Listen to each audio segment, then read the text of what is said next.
चलिए, बिल्कुल जीरो से सुपर हीरो। जी हाँ, बात कर रहे हैं हम केमिस्ट्री की। जी हाँ, दुर्ग की number 1 chemistry classes S smart classes में बात करूंगा। आज हम बात करेंगे 11 केमिस्ट्री। जी हाँ, 11 केमिस्ट्री चैप्टर नंबर 3 यूनिट 3 और चैप्टर का नाम भी 3 है ना। इसका नाम है रासायनिक परिवार या तत्वों का, है ना, तत्वों का आवर्ती वर्गीकरण। और आवर्ती वर्गीकरण के बारे में हम आप लोग को बता चुके हैं कि जिस तरह से अलग अलग समय में तत्वों के बारे में, उसके क्लासिफिकेशन के बारे में वैज्ञानिकों के द्वारा बहुत सारे प्रमाण दिया गया, तो इसी में हम आज बात करेंगे कि मेंडलीव के द्वारा दिए गए जो आवर्त सारणी था, जो कि परमाणु भारों पर क्या था आधारित था। इसी परमाणु भारों पर जो आधारित इनकी सारणी थी, तो मोसले के द्वारा जो है इस सारणी को परिवर्तित करके एक नया आधुनिक आवर्त सारणी दिया गया, जिसको हम लोग क्या बोलते हैं, आधुनिक आवर्त सारणी या मोसले जी का आधुनिक, है ना, सारणी बोलते हैं। जो कि, है ना, ये किसके बेस में था, परमाणु क्रमांक के बेस में था। ठीक है, ये बोलता ये है कि तत्वों के भौतिक और रासायनिक गुण जो है उसके परमाणु क्रमांकों के क्या होते हैं, आवर्ती फलन होते हैं। आवर्ती फलन होते हैं। इसको आपने पढ़ा होगा कि एक निश्चित अंतराल के पश्चात जो है तत्वों के गुणों में परिवर्तन को देखा जाता है। चलिए, क्या होता है इसके बारे में आपको मैं लिखवाता हूं, तो 1 बाय 1 आप इसके आगे लिखते जाइए। चलिए लिखिए, पहला लिखो, मेंडलीव के आवर्त सारणी में उपस्थित, उसी का आगे लिखो, यहाँ पे नीचे में लिखो, मेंडलीव के आवर्त सारणी में, मेंडलीव के आवर्त सारणी में उपस्थित कमियों को, मेंडलीव के आवर्त सारणी में उपस्थित कमियों को दूर करने हेतु 1911 में 1911 उनकी कमियों को दूर करने हेतु 1911 में मोसले के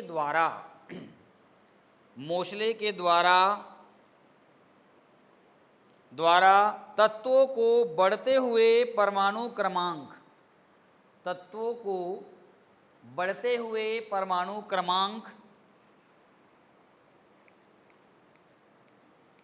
में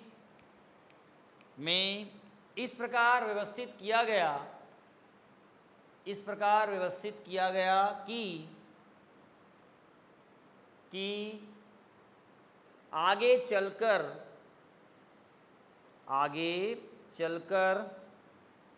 आधुनिक आवर्त सारणी का रूप ले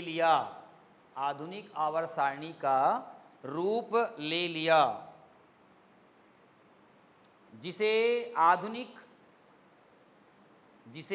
मोसले का, ऐसा लिखना, जिसे मोसले का आधुनिक आवर्त सारणी कहा जाता है। आधुनिक आवर्त सारणी कहा जाता है। मोसले का आधुनिक आवर्त सारणी कहा जाता है।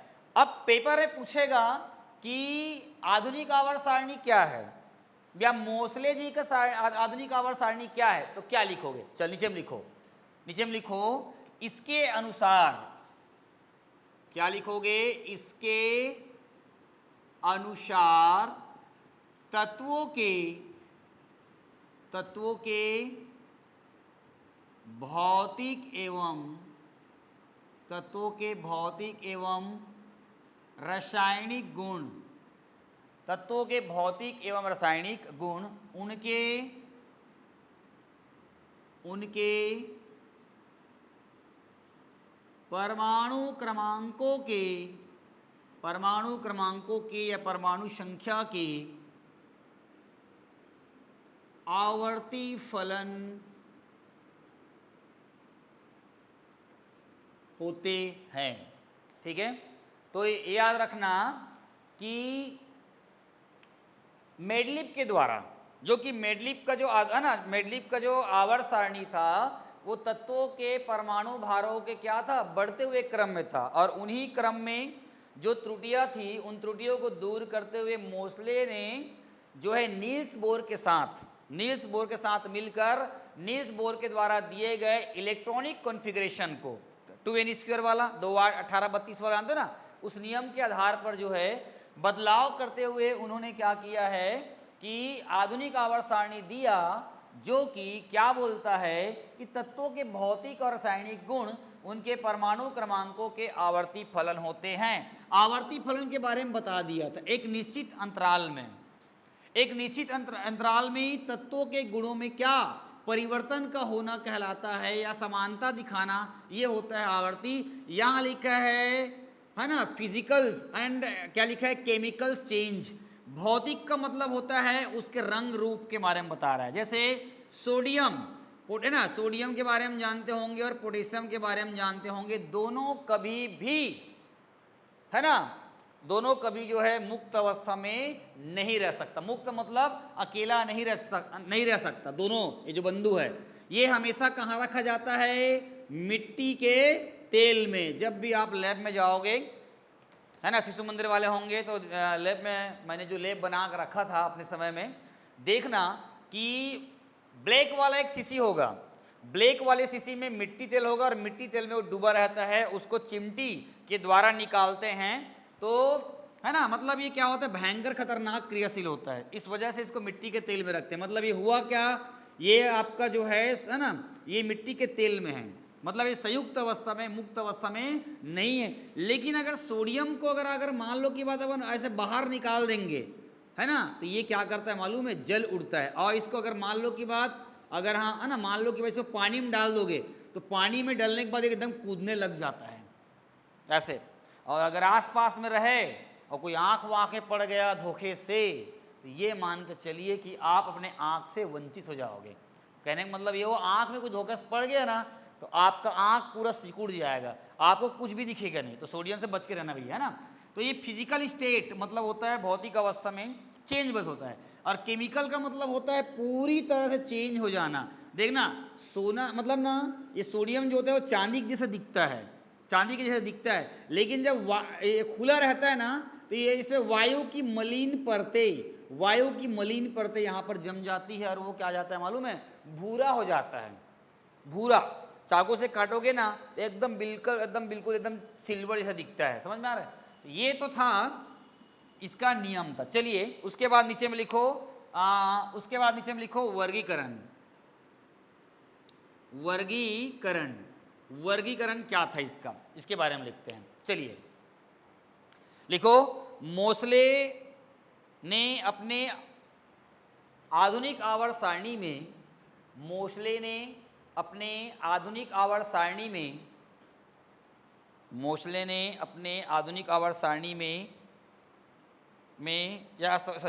आधुनिक आवर्त सारणी को करना, मैं मत करो सो को करो, आधुनिक आवर्त सारणी को दो भागों में विभाजित किया। दो भागों में क्या किया, विभाजित किया। पहला था आवर्त, पहला क्या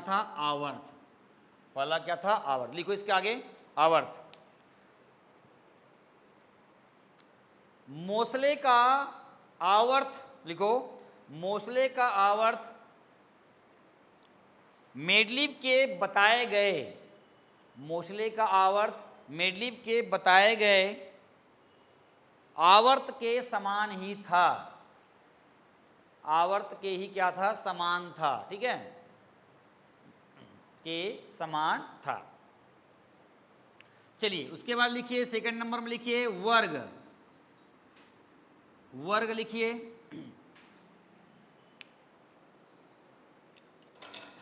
चल लिखो वर्ग में लिखो, मोसले के आधुनिक आवर्त सारणी में कुल 18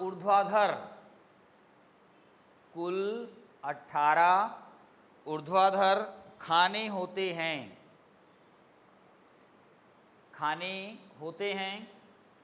जिन्हें वर्ग कहा जाता है, किंतु मैडलिव के आवर्त सारणी में आवर्त सारणी में 18 वर्ग को छोड़कर 8 वर्ग थे।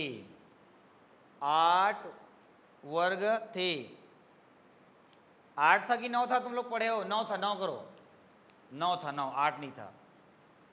मतलब ये बोल रहा है कि मोस्ले जीके में 18 था ऊर्ध्वाधर और मैडलिप में कितने थे? 9 थे। देखो मोस्ले का क्या था अभी जो पढ़ते हैं हम लोग, पहले तो ये एस ब्लॉक पार्ट 1 का 2 है, देखिए हो, ये एस ब्लॉक है, फिर यहाँ पर आपका क्या है, डी ब्लॉक है, फिर ऐसे आपको देखे होंगे इस टाइप का, इसको भी गिनते हैं ना, इसको भी गिनते हैं। तो यहाँ से लेके अगर बात करेंगे 1 से अगर लेके बात करेंगे तो ये कितना था? 18वां वर्ग है टोटल अभी।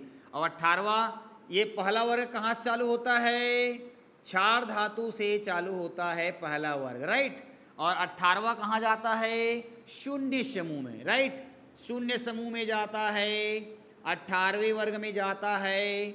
विरल गैस भी इसको बोलते हैं, अक्री गैस भी इसको बोलते हैं, दुर्लभ गैस भी इसको बोलते हैं। इसके बहुत सारे नाम है, इसको याद रखना। एक नाम तो मैंने बताया है आपको, इसको मैजिक नंबर भी कहा जाता है। 2, 8, 18, 32 वाला याद करो। तो ये है ऊर्ध्वाधर, खड़ी खड़ी, ये है ऊर्ध्वाधर। और आवर्त कितना बोल रहा है? 7 आवर्त है। और 7 आवर्त को ना अपन लोग क्या पढ़ते हैं? क्षैतिज। इसको ये आपका क्षैतिज है। ये पहला आवर्त है। हाइड्रोजन और कहाँ जा खत्म होता है? हीलियम में। उसके बाद दूसरे आवर्त, तीसरे आवर्त, चौथे आवर्त, 5वां आवर्त, 6वें और 7वें आवर्त। चलिए आगे लिखो, चलिए उसी का आगे लिखो। प्रत्येक वर्ग को 2 उपवर्गों में बांटा गया है।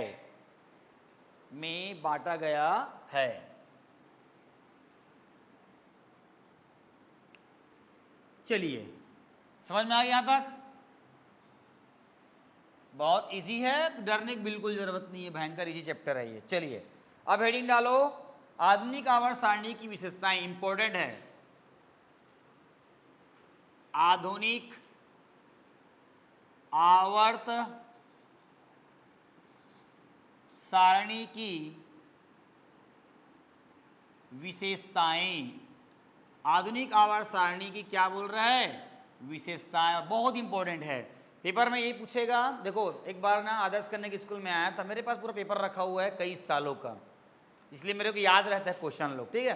क्या बोल रहे हैं? आधुनिक आवर्त सारणी की विशेषताएं में, है ना, लिखो करके आया था। तो सबसे पहला नंबर लिखे फटाफट, चलो लिखो। पहला नंबर लिखो, समस्थानिकों को स्थान दिया गया। समस्थानिकों को स्थान दिया गया, जो कि मैडलिप में ऐसा नहीं था। क्या लिखोगे? समस्थानिकों को स्थान दिया गया, जो कि मैडलिप के आवर्त सारणी में ऐसा नहीं था। जल्दी जल्दी नहीं हो रहा है ना, ठीक है ना। समस्थानिकों को स्थान दिया गया, जो कि मैडलिप में ऐसा नहीं था।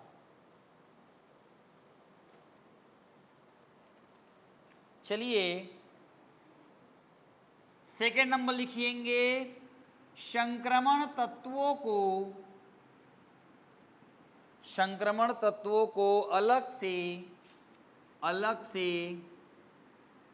स्थान दिया गया। संक्रमण तत्वों को अलग से स्थान दिया गया, जो कि कैसा था? एस ब्लॉक और पी ब्लॉक के नीचे में वर्ग संख्या 3 से लेके कितना था? 3 से लेकर कितना था? 10 तक। और 11वां में वो चालू था बोरान वाला, ठीक है, याद रखो, ठीक है। संक्रमण तत्वों को स्थान दिया गया, ठीक है। संक्रमण तत्व जो होते हैं 3 से आपको देखे होंगे 10 तक के बीच में है, और बहुत ज्यादा धातुएं।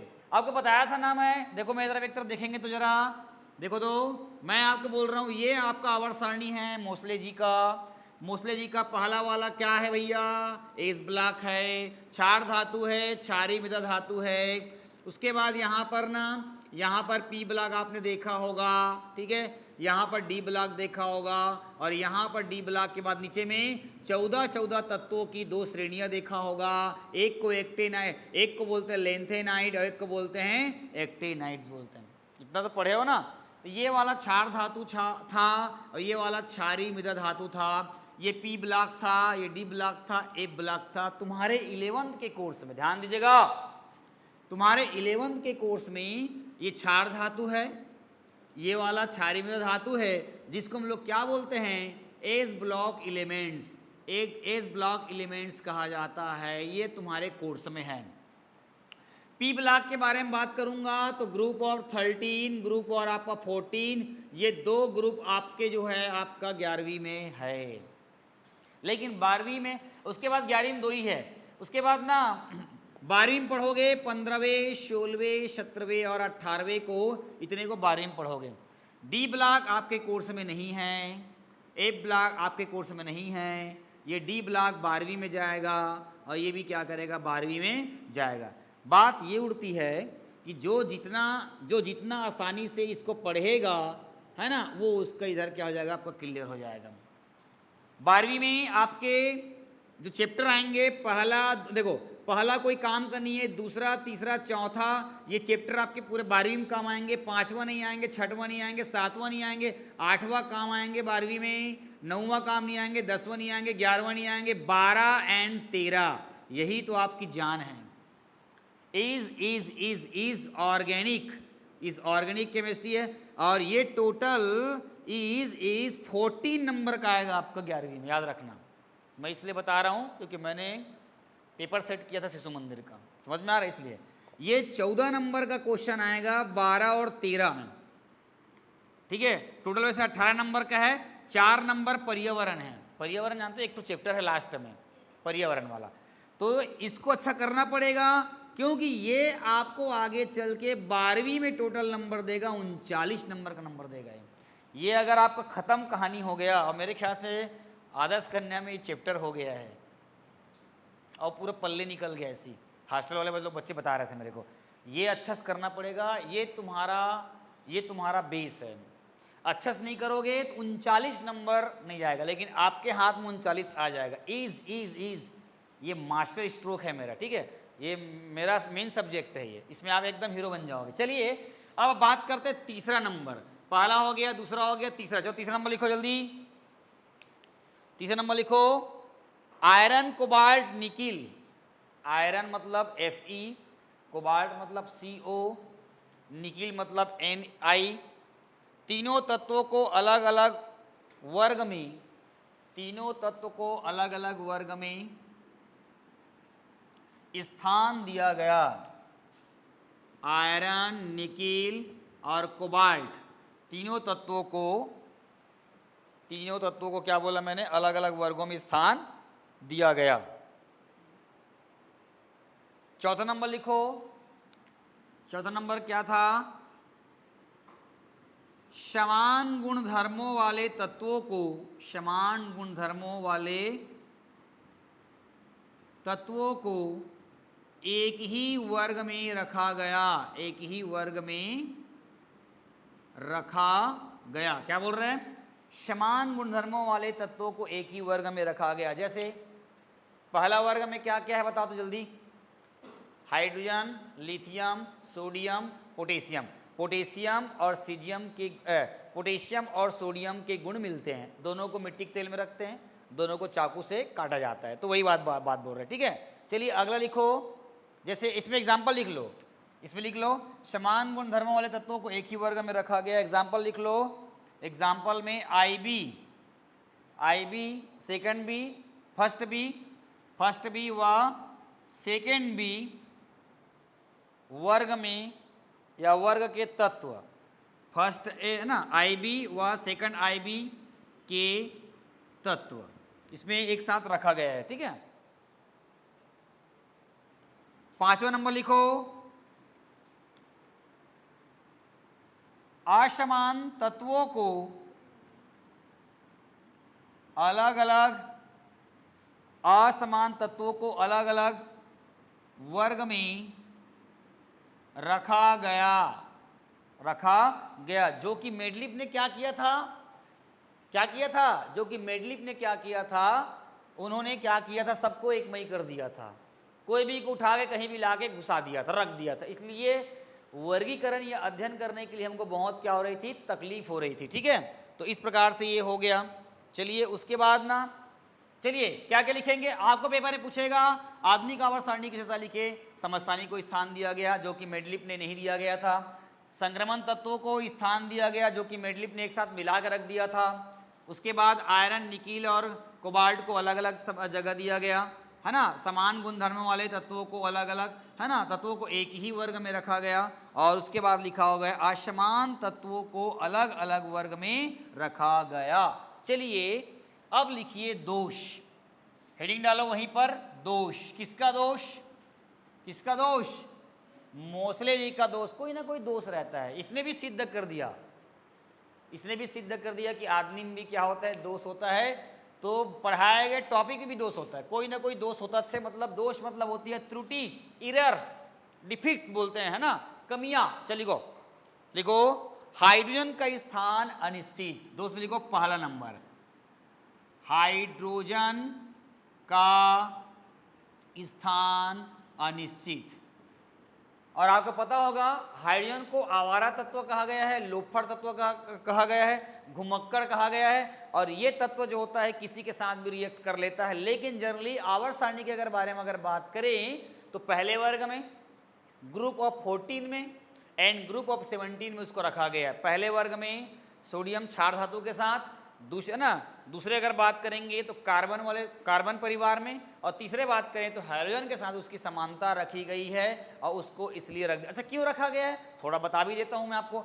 जिस प्रकार क्षार धातुएं अपना एक इलेक्ट्रॉन त्याग करके क्या करता है, धन आयन बनाता है, तो वैसे हाइड्रोजन बोलता है मैं आप लोगों को क्या बिगाड़ा हूं, मैं भी क्या करता हूं, एक इलेक्ट्रॉन त्याग करके धन आयन बनाता हूं, तो मुझे भी वहां रख लो भैया, ऐसा बोलता है। दूसरा बात बोलता है हाइड्रोजन में क्लोरीन को बोलता है महाशय जी आप जो है एक इलेक्ट्रॉन ग्रहण करके आप ऋण आयन बनाते हो जी, तो मैं भी क्या कर सकता हूं, ये भी एक इलेक्ट्रॉन ग्रहण करके क्या कर सकता है, ऋण आयन बना सकता हूं, तो मुझे भी 17वें ग्रुप में जगह दीजिए। अब उसके बाद पकड़ता है किसको, है ना, वो पकड़ता है करीना को पकड़ता है। करीना मतलब यहां पर होता है कार्बन, और वो बोलता है कि जिस प्रकार कार्बन का होता है 2 और 4, ये 4 इलेक्ट्रॉन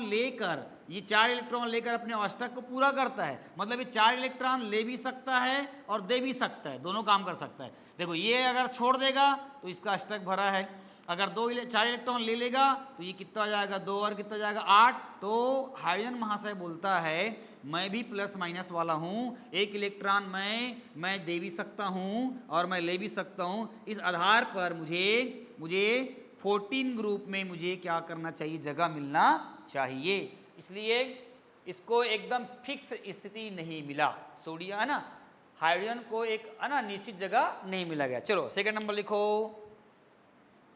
पहला नंबर तो मैंने बता दिया, हाइड्रोजन का स्थान क्या था, अनिश्चित था। चलिए उसके बाद लिखो आंतरिक संक्रमण तत्व, सेकंड नंबर, आंतरिक संक्रमण तत्व। आंतरिक संक्रमण तत्व जिसको बोलते हैं दुर्लभ मृदा तत्व, लिख लो दुर्लभ मृदा तत्व, है ना। आंतरिक संक्रमण तत्व या जिसको बोलते हैं दुर्लभ मृदा तत्व को मुख्य आवर्त सारणी में मुख्य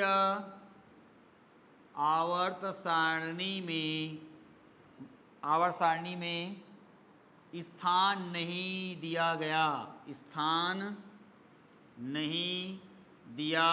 गया। तो कहाँ जगह दिया था, ये आवर्त सारणी के जस्ट नीचे में 14 तत्वों की 2 श्रेणियों के रूप में दिया गया, जिसे हम लोग एक बोलते हैं लेंथेनाइड, परमाणु क्रमांक 57 से 71, और एक था एक्टेनाइड था, परमाणु क्रमांक 71 से या 72 जो भी है वहाँ से वो क्या था 89 तक, वो यहाँ पर नीचे में दिया गया था। चलिए ठीक है, वो बता रहा हूँ, इसको समझाने के लिए बोल रहा हूँ, लिखने के लिए इतना दो त्रुटियां है। क्या बोलेगा पेपर में, बोलेगा मोस्ले जी की 2 त्रुटियां लिखिए, 2 दोष लिखिए, तो बोल देना है ना, आधुनिक आवर्त सारणी में हाइड्रोजन का स्थान निश्चित नहीं था। और उसके बाद क्या लिखोगे, आंतरिक संक्रमण तत्वों को, जिसको दुर्लभ तत्व बोला जाता है, इसकी जो पोजीशन थी वो जो है आधुनिक आवर्त सारणी में मोस्ले ने तय नहीं किए गए थे, इसको नीचे में रखा गया था। चलिए, तो इस तरह से आधुनिक आवर्त सारणी के बारे में मैंने बता दिया। ठीक है, तो मिलते हैं अगले वीडियो में। ठीक है, अगली वीडियो हम लेकर आ रहे हैं तत्वों के ब्लॉक, वर्ग, उपवर्ग और आवर्त, मतलब तत्व के बारे में कैसे बताएंगे कि वो किस वर्ग का है, किस आवर्त का है। तो मिलते हैं बिल्कुल जीरो से super hero chemistry with Ravi sir, और हमारी सीरीज चल रही है अब की बार 50 पार, अब की बार 50 पार। ध्यान देंगे इस चीज पर। मिलते हैं, थैंक यू सो मच।